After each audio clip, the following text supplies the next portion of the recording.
that real hair? As opposed to, Horse hair? you don't have Human real hair? horses where you're from? You don't have real humans, madam? When you finish with the You business, just come from the back. tax shop. Okay. Is that why you claim? No, but maybe I should have. On the table are the 4 types of hair we use in our wigs. That's a real horse hair, the blonde. It's a real human hair, the brown. It's real Angora goat, the red. And the gray is a real yak. Yak? Yes, ma'am, a hairy cow. We have yaks here? We do not, madam. So Nor do you we have import your Angora yak? goats. You do understand, madam, we are a British colony. Oh yes, I forgot. All of our goods are coming from England. And they have hair traders in Europe and Asia. The Angora goat comes from Turkey, the yak from Tibet, the horsehair from Asia, and the human hair comes from young peasant girls who have been bred for their hair. Northern Europe primarily. Their hair's never been dyed, it's never been curled, it is always covered. They are put on special diets as well. And the mainstay of this diet is beer, ciders, and ales. It helps the hair grow stronger and faster. Good day, all. Good day. Please feel free to work your way up to the table. Also, the jars running across.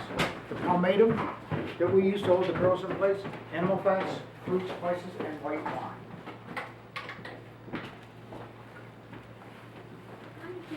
Oh, very good, madam. I don't even know the hour. Apparently it's 4 o'clock. Oh. Yeah, good. Good for you. If I may beg your pardon, I am needed upstairs. Thank you, madam. Yes, sir.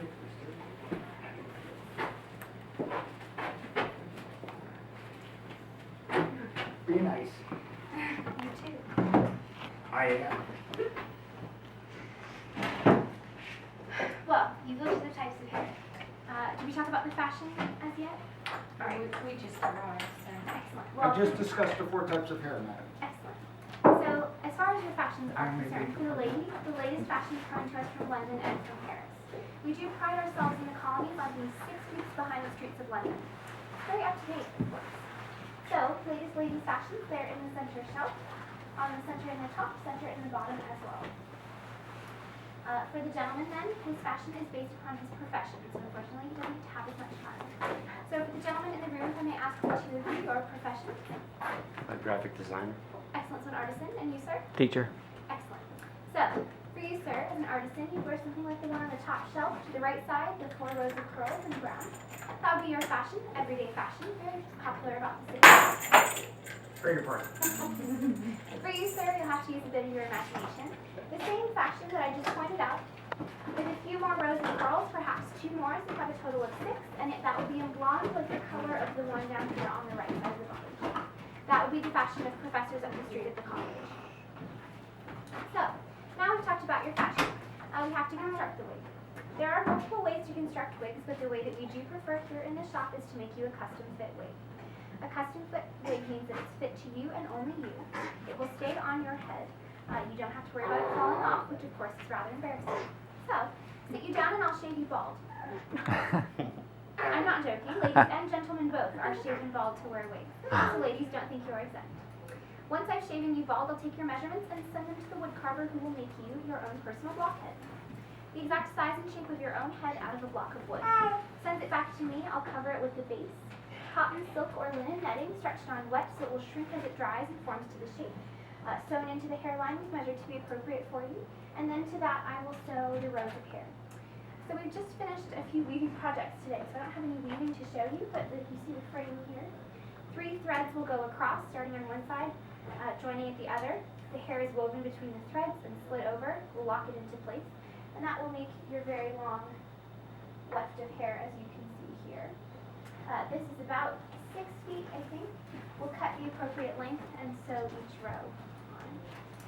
This one that is working on now is actually being made into a hairpiece.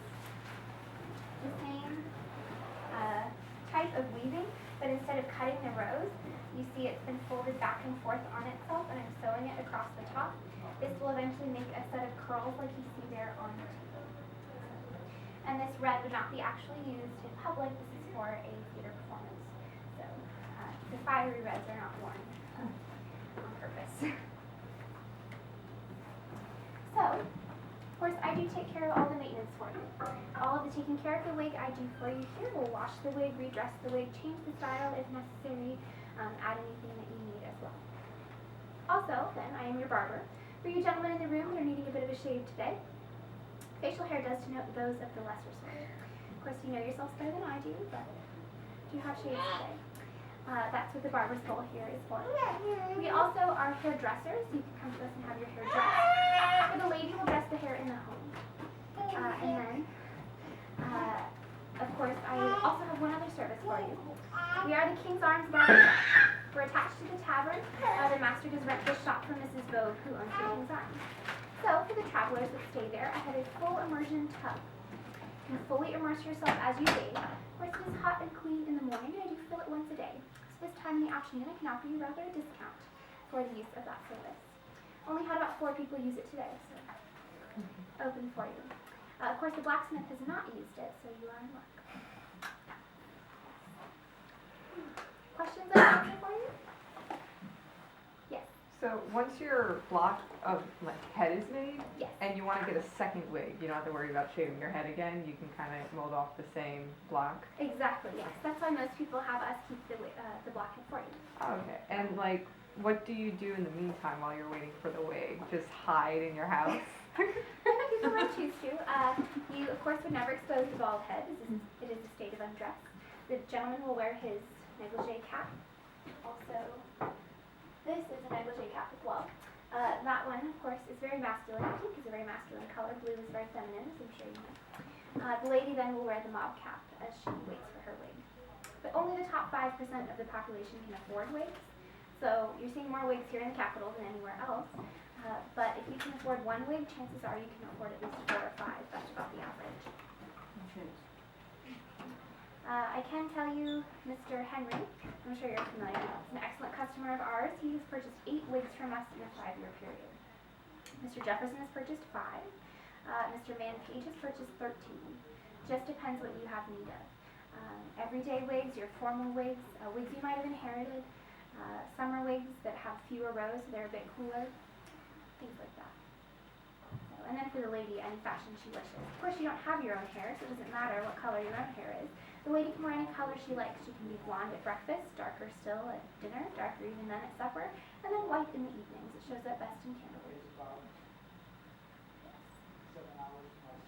The gentleman doesn't get to have as much fun with his color, of course. Brown is your everyday. Gray and blonde denote the higher professions, so the teachers, physicians, barristers when they're not in court, of course. And it doesn't matter how old they are. They can wear gray at a very young age because it makes them look distinguished. But for the lady, it makes her look old, unfortunately. And then white in the evening. White because it highlights your features in the candlelight. No one would see you if you were in a dark wig. That's the same reason people wear white in portraits. Questions I can answer? They just shave their head just to get the wig made and then let their hair grow. If the wig is fit to your bald head, it's not going to fit anymore if you let your hair grow out. So they have to stay long. Yes. You keep coming back to me every perhaps 2 times every week, maybe even more. Keep having your head shaved. Yes. As you're on your way out, the lady's disaster, the print on the wall, you can tell her hair's a bit long, her wig is falling out. One of those embarrassing things to be told. We do try to prevent that.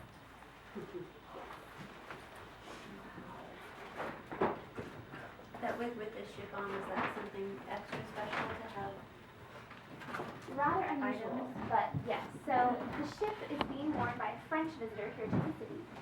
Lady Dunmore is having a ball this evening, so our French visitor will be wearing this wig to denote French naval victory over the British. Very patriotic, but of course going to make waves, if you pardon my pun, here in the colony. Yes.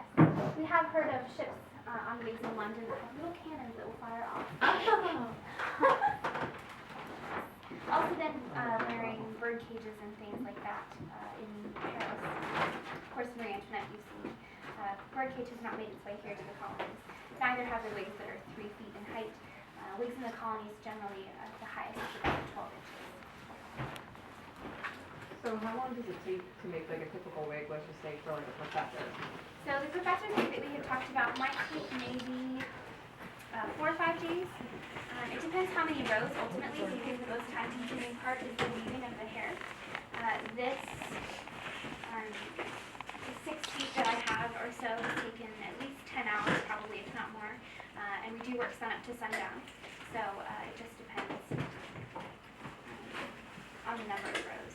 But that's where the price is coming from then, not the type. More complex wigs, like the wig with the ship, might take maybe 2 weeks. Other questions? How do you get the curls to stay? A few different things are included. So this is the styling agent, pomade. Sheep's fat, fruit, spices, and white wine. It keeps the hair stiff, keeps the curls in place. It smooths in the hair first before we make the curls. And then we can make the curls either with our fingers by using a hairpin to keep them in place, or using the irons that you see here to keep them in place as well. And then every wig that you see in the shop has a hairnet over it, called a hairnet because it's made of hair, not because it covers hair. The wig would be worn with the hairnet on. It's actually sewn into the base once the style is completed. This is so that the style will stay in place longer, and also as the gentleman places and removes his hat, the hair is not disturbed. So you would wear the wig with the net on. There is a bit of a curiosity wig there on the back to the right side of the mantle.